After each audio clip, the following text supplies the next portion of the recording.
And hello, everyone, and welcome back to another episode of the Pumpkin Coptercast, the only video game show. So today I'm joined with a guest, Francisco of, I'm not sure if I'm going to pronounce this right, Grundislav Games. Yep, that's correct. Okay, good. Grundislav or Grundislav, I don't really think it matters. Okay. We're going to be talking about the various games published under that development group. But before we do that, we're gonna play a rousing game of Yu-Gi-Oh or Dark Souls. And how Oh, how it works is I'm going to name a card or monster, and you Francisco are gonna have to guess if it is monster from Yu-Gi-Oh, where card games solved everything, or Dark Souls, a game that just punches you in the face and expects you to thank it for it. okay. Well, I've never played either, so this is gonna go great. That will in no way be a deciding factor. Let me tell you. Okay. Alright, well, start. First card. Stardust Spark Dragon. Yu-Gi-Oh! Or Dark Souls? I'm gonna say Yu-Gi-Oh. It is correct. Oh, It is indeed Yu-Gi-Oh! all right. Let's see. Next will be... what's one with a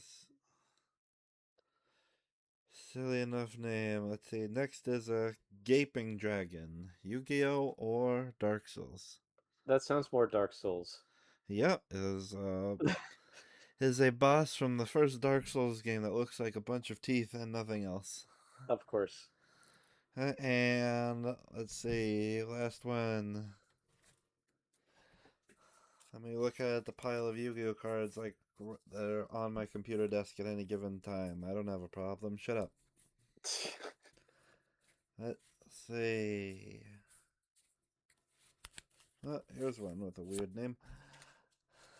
Let's see. Last one. Abari Ushioni. Yu-Gi-Oh or Dark Souls? Yu-Gi-Oh? Yep, that is Oh, correct. all right. And that brings us to the end of this game. So now we can actually move on to the actual point of why my guest is here today. So, Francisco, how about you introduce yourself to my viewer? Well, hello. Yeah, my name is Francisco Gonzalez. I'm an indie adventure game developer. I make point and click adventure games, and some of the games I've made include a Golden Wake, Shardlight, Lamplight City, and the most recently released Rosewater. And yeah, my studio name is Grundislav Games, and I've been doing this since about 2013, 2014. Okay. And when would you say you first discovered video games?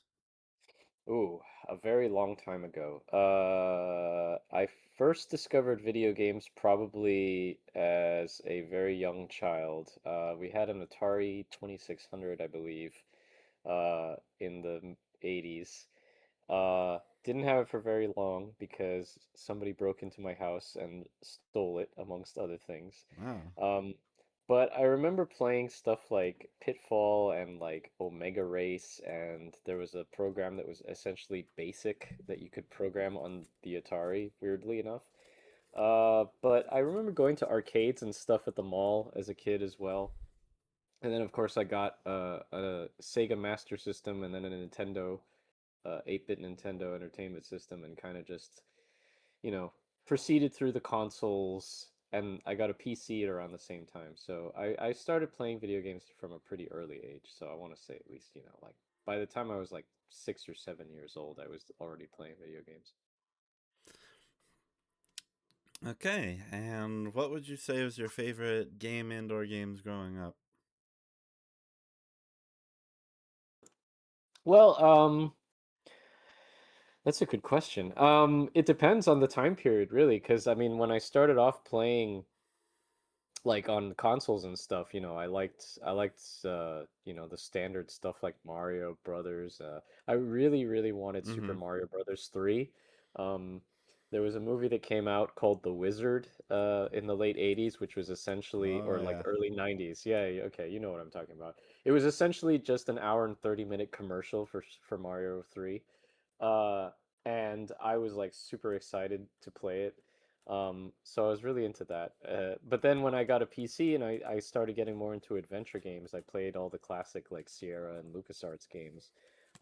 So I enjoyed stuff like Monkey Island and King's Quest and the the yeah, the when also when I like started playing Sega Genesis games, there was a few others that I really enjoyed as well. Obviously, like Sonic, but stuff like I don't know, Landstalker was a favorite of mine, um, which is this weird isometric RPG sort of not really RPG, but uh, it's a unique weird game. Um, yeah. Okay, and what would you say is your favorite game and or games now? Ooh, um, that changes often. Do you mean like favorite games that I've played recently, or what I consider my favorite games of all time now? I'd say either or. Okay. Um, well, usually when people ask me like what my favorite adventure games are, I always say like The Curse of Monkey Island is definitely up there, and Mm-hmm. the first Gabriel Knight Sins of the Fathers, along with like Quest for Glory 4. Um, But yeah, I mean, I don't just play adventure games like outside of the adventure game. I mean, in fact, I rarely play adventure games. I only just played The Drifter uh recently, which was very good. But I mean, I'm more of a when I do play games now, I'm more of like a console I play on PS4 and I'm more into action adventure games like Assassin's Creed um and Uncharted and things like that. I'd say Uncharted: The Lost Legacy was a really good one from recently. I mean, well, recently. Uh, as well as Uncharted 4. I enjoyed both of those. I liked I could go on I could talk spend a whole podcast talking about my opinions of the Assassin's Creed series. The last one I played was Odyssey, but I really liked Assassin's Creed Origins, and Syndicate is one of my favorite ones. Um, I really enjoyed the Case of the Golden Idol and the Root Trees Are Dead. I really enjoy like these and of course the Return of the Obra Dinn. I've really gotten into this new like subgenre of mystery deduction games. I'm really looking forward to playing the Incident at Galley House, but I haven't made the time for that yet, and the Seance of Blake Manor as well. But yeah. Okay, and so like as you said, like Grundislav Games like makes point and clicks. Why point and clicks specifically? So I just always feel like that particular genre is I've always enjoyed storytelling. Like before I got into games, I always thought I wanted to be a director. I wanted to make movies. Like I wanted to, when I was a kid, I used to play around with like a camera and like make little movies with like action figures and things like that. Um, and I just always liked the story elements of point and click adventure games when I played them. And I always thought I would like to make a game like that, and I didn't have any programming experience or anything. So, um, when I found Adventure Game Studio, which is the engine that I use, I started playing around with it, and I realized that I could make a game. And so, yeah, I like the genre because it's essentially like being able to make a movie, except it's an interactive story, and I just like the genre and the means the medium to tell stories in it. Okay,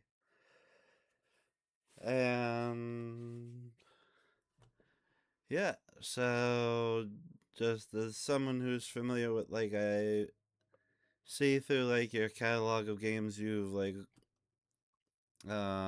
played you've like worked with like Wadget Eye Games and other point and click 'em up studio. Like how did that come about? Were you like aware of each other initially in the beginning when you like were first setting up your studio, or did you like discover and like begin to work together somewhat later down the line? No, we met pretty early on. In fact, when I first downloaded Adventure Game Studio and was like making games, there was this series called Reality on the Norm, um, that was kind of like this community-based series where it was this sort of open lore thing. It was like this comedy series that was set in this little English village called Reality on the Norm, and it was started by Ben Croshaw, Yahtzee, who went on to work for The Escapist. He does zero punctuation. Mm-hmm. Um, and the idea was that the art style was very basic, so you didn't have to know how to draw to like do your own backgrounds or anything like that, or your characters or whatever.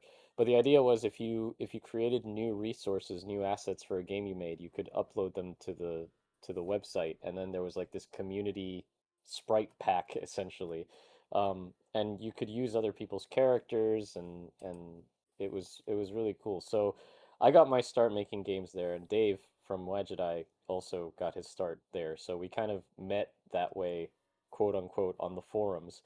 And then we actually met in person in 2004 at a meetup that it was through the AGS community uh, in upstate New York. So we knew each other, and like he knew my work, I played his games, he played my games. He actually reviewed one of my early games for AdventureGamers.com uh, back in the day, the Ben Jordan Paranormal Investigator. Um, so yeah, later on down the line, when he formed Wajidai and started publishing games, he approached me and was like, "Hey, if you ever want a game, if you ever want to publish a game, you know, let me know." And I was like, "Okay, great. Now I just have to think of one." Um, because I was in the middle of doing my Ben Jordan series and I wanted to get that finished before I thought about going commercial. And I was like right at the end of there was 8 games in that series, and I was working on the 8th game when he told me that. So I got that finished, and then I came up with a Golden Wake, and that was the first game that I did commercially. And yeah, why did I publish that one? Okay. And I mean, one of the things that drew me to like one of your games, like a Golden Wake, is that like in vast contrast to like almost every other game under like either made or published by Wadget Eye, it's like just just regular guy doing regular stuff and getting involved in like regular crimes. And so, what made you like want to do like make a game based off of like a series of like actual historical events? Well, it was more than anything because I thought the setting was interesting. I mean, I grew up in Miami, and I always thought that the history of the city was interesting, and especially that particular period, the land boom of the 1920s. And I always thought it would make a very interesting setting for an adventure game. So just because it's unique and you never hear about it, because when you think of the 20s, you think of like New York or Chicago or gangsters or things like that. So I thought it would be an interesting setting. And yeah, I mean, when you put that as a setting, you know, the main thing was okay. I also wanted to subvert the ideas because it's like, okay, you maybe you could do like a crime story or something, yeah, but no, it was about what was happening down there was real estate, and real estate doesn't sound like a super interesting profession, but when you think about stuff like a game like Grim Fandango, like he's a travel agent. Um, and of Mm-hmm. course, it turns into a whole different story. So it's like, it doesn't necessarily need to be about only real estate. Uh, but yeah, I just thought it was something unique, and something interesting to explore. So yeah, that's basically why I didn't want to, and go I mean, well, there was really no place to go fantastical or you know outside of the genre. But yeah, it was very much a slice of life character study kind of thing, which was interesting to do. Okay, and like since this is based off of like events that like actually happened, do you feel like that caused any challenges or brought up forth like any limitations to what you could like do in the game?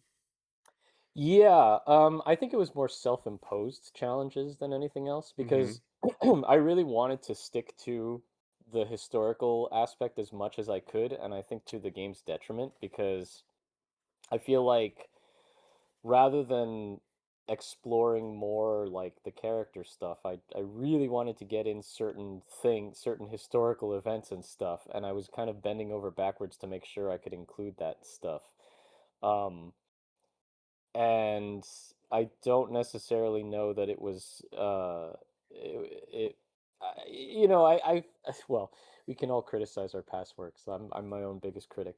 But yeah, I mean, this is not to say I don't dislike the game or anything. I'm very happy that I got to make it and everything. But yeah, I mean, the glaring flaw to me is the fact that like I kind of focused so much on the historical stuff that I maybe didn't focus so much on more character based stuff. Um, but I mean, it was interesting. It's always interesting to write a story and then kind of figure out how to incorporate something that actually happened and maybe like put your own twist on it. Um, the main thing that I thought was fun to include, and spoilers if anyone hasn't played it, but there's a character who gets killed um, based on an actual person, and the real life circumstances of this person's death are kind of, I don't want to say mysterious because it was basically like a gambling dispute, but as far as like how it happened and who saw it and what exactly happened, it's one of those things where it's like, not everybody talked about it. So it's kind of up in the air what happened. So when you get things like that and you have a little bit of mystery and ambiguity, it's kind of fun to be able to play with that and say, well, this is what I think may have happened. So that was something that I thought was fun to include. Okay. And I'm looking at the page and I see like quite well, not all of them, but quite a few of the games under your studio like have supernet, like you said, one of your like early games like Ben Jordan Paranormal Investigator. Is that based off of anything, or did you just have like the generic idea of person solving scary mysteries and you just kind of like built something from that? Yeah, pretty much. I mean, I was obviously very inspired by Gabriel Knight, as I mentioned. That's one of my favorite games. And when I was kind of thinking about what I wanted to do next after moving on from the Reality on the Norm series, I came up with the idea of like, yeah, okay, I want to do a supernatural, like paranormal investigator thing. But I didn't want to do just sort of monster of the week kind of thing. Like I knew I wanted to make a series of smaller games because I didn't want to make one big game because I knew that I probably wouldn't finish it. So I wanted to see if I could just build my skills by making a series of small games. But yeah, I didn't want to do like, oh, in this one he goes after vampires, in this one he goes after werewolves. So I tried to make it a little bit more grounded in reality, quote unquote. So all of the cases of the things he investigates, which each game is a separate case, they're based more on like actual legends and folklore of the areas where he goes. So like I started off doing the first game about the Florida skunk ape, which is like the Bigfoot that supposedly lives in the Florida Everglades because again, I was in Florida and I knew about that. So yeah, pretty much all of the Ben Jordan games, with the exception of a couple that I sort of made up, I sort of pulled very loosely based on things, are based on actual known paranormal phenomenon or the documented paranormal, reported paranormal phenomenon from the places where he goes. Okay. And let's see. And I see I'm looking at the page for Shard Light. Mhm. right now, and just looking at the screenshots, it's about as like apocalyptic a setting as like one can be. Is that Yeah. like where did the inspirations for like that come from? So, about sometime while I was working on a Golden Wake, I had another idea, and I wanted to make a game that was set during like the Black Plague. Um, and I wanted the only ideas I had was I wanted to make a historical game set during the Black Plague, and I wanted there to be a character that represented that was like a personification of death, and I wanted them to be like a giant raven. Um, those were my ideas. And then I started talking with Ben Chandler, who's a great artist and game developer in his own right. And we sort of were bouncing ideas off of each other, and we decided that we both wanted to make a game together. And we changed it from being a historical game set during the Black Plague to a post-apocalyptic future where there's a plague. Uh, and we still kept the idea of the character who was the Raven uh, looking death person, which ended up being the Reaper, who's a real guy. But yeah, so we kind of collaborated and came up with that. And that's where that's sort of where the process came, the creative process for that one came from. Okay, and let's see. And I'm looking at your like latest game, Rosewater. I Mhm. see that by looking at it, it seems to be set in cowboy times. Are there any like Western or Western like adjacent like movies or other entertainment that like gave you like the idea for this setting? Um, well, I mean, I definitely took inspiration for the setting from like real, like actually having gone to the old West, quote unquote, like like Virginia City, Nevada, and places like that in the American West. But the idea for Rosewater actually came because my game before that, Lamplight City, was set in this sort of alternate 19th century steampunk world. And Lamplight City was very much, just like a closed city, like dark, smoggy, gritty city. And I thought, well, this is a whole, I've gone through the trouble of creating this whole alternate history.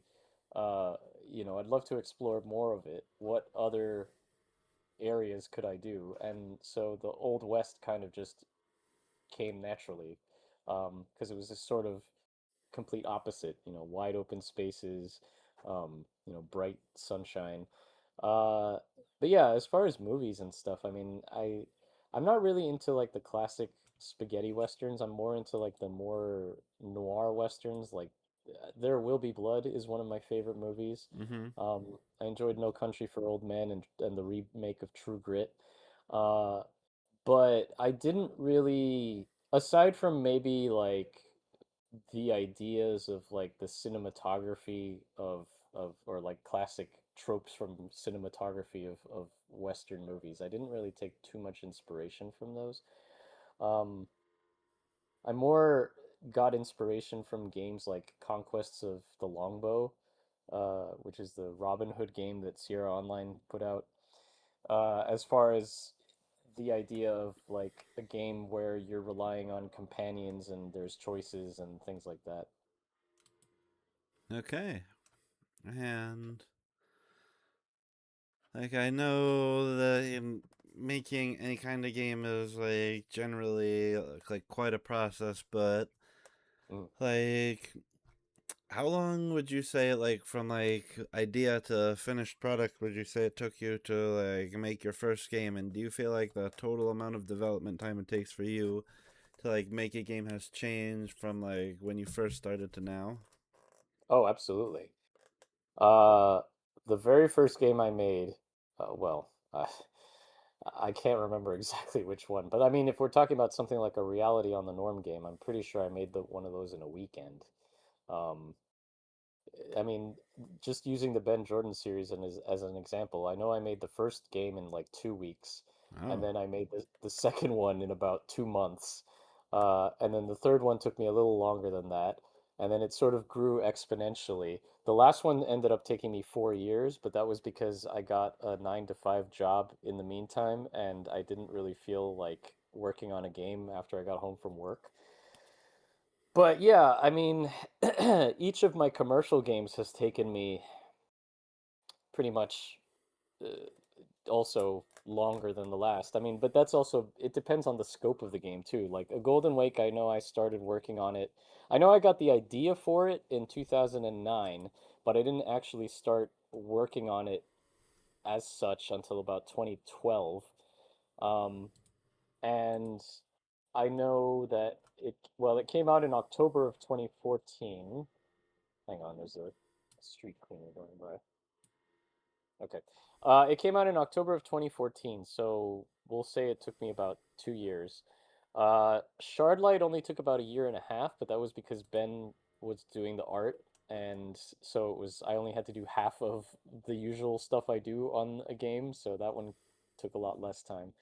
Lamplight City took me about 2.5 years. Rosewater I thought was also going to take me about that much time, but it ended up taking me 6 years. And yeah, so that was a lesson there in overscope and realizing that sometimes things take longer than, well, things always take longer than you think. But Mm-hmm. that was a lesson that I don't have a game of that scope in me ever again. So the current game I'm working on, I've been working on for about a year now, and I am hoping to have it out in less time than 6 years. So, yeah. Okay. And would you is there like what advice would you give like indie developers that like you wish you had starting out, and is there like any advice you would give to any indie developers like specifically looking to like make a point and click adventure game? Um, well, I mean, the advice I usually give is, start small, like do something in a game jam or something just to teach yourself how to finish a project. I don't know that that's necessarily something I wish I had known back then because I kind of already figured it out. I guess the thing I wish I had known was, don't expect your game to like set the world on fire or anyone to even pay attention to it, because the sad truth is that nowadays it's incredibly difficult to get noticed, Mm-hmm. no matter how long, whether you're just starting out or you've been doing it for a long time. It's just there's so much out there, the market's so saturated that it's just really hard. um, and as far as people who are looking to make point and click adventures, I would say, just try and think of something unique. Try and think of something that puts your own, like everyone starts off wanting to make the next Monkey Island, I'm sure, or the next King's Quest. And I feel like a lot of times people they want to wear their influences on their sleeve as far as being like, "Oh, this is a love letter to the classic point and clicks." And yeah, okay, that's fine. But like there's so much that a developer can bring to the genre just of their own experience or their own personal stories. And I feel like I'd love to see a lot more of that in the genre rather than just, oh, this is just another, you know, point and click adventure game in the style of Monkey Island or Broken Sword or whatever. Like whether it's a unique setting or a unique main character or just a unique story. Like I see a few here and there and I'm really excited by those. But, I really wish there was more of that because I feel like there's a lot of untapped potential in the genre to be able to tell more interesting stories. Okay. I Yeah. should probably name a few, I don't want to be like, oh yeah. So there's a game called As the Leaves Fall that I have on my wish list that looks really cool. It's set. it stars like and well, it stars a Native American protagonist, and like most of the characters are also Native American, and it's like it looks like a mystery, like in the style of like Kathy Rain or Gabriel Knight, but the fact that it's a Native American cast, that sets it apart. That's interesting. Perfect Tides, the first game and the recently released sequel, Perfect Tides Station to Station. Those are great games, also just slice of life games about like a teenage girl growing up and like the pitfalls of that. Um, yeah. What else? Well, I'll just say those two for now. But yeah, there's stuff out there. Okay, and without giving like too much away, is there like anything you can tell us about like the game you are currently working on? Um, well, uh, it is a game. It's a point and click adventure game. It is not set in the same world as Lamplight City or Rosewater. I'm taking a break from that. I'm not.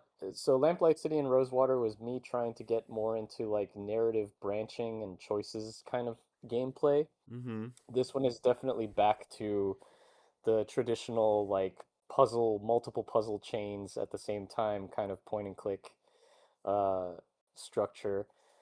Um, I will say that I will be announcing the game uh, in just a couple of months, actually, at Adventure X. So if anyone's interested in following that, I do have a newsletter that I send out every month, which now looking at the date, I'm about due to send one out for this month.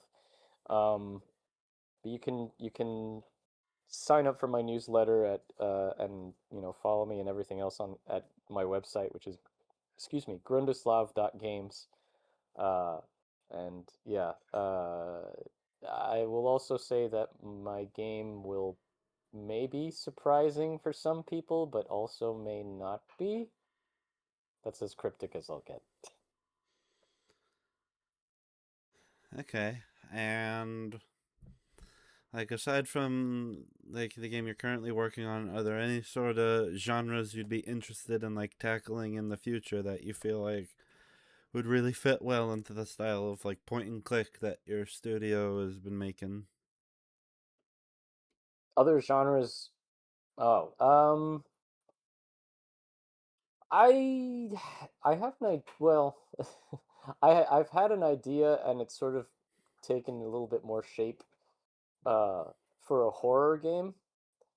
Uh, but I'm concentrating on finishing this current one first before I dip my toe into that. But that's kind of what I have my sights set on in the future. I know like horror games are a dime a dozen, but I've never done one, so I'd be interested to try. Okay, and with that, I believe that brings this particular episode of the Pumpkin Copter cast to a close. I would like to thank Francisco of Grundislav Games for joining me and talking to him about his studio and his games to all of my four viewer. What, did you lose one? Come and back. and Francisco, where can the people find you and your games, and where can they just throw money at them the next time they need like a point and click fix?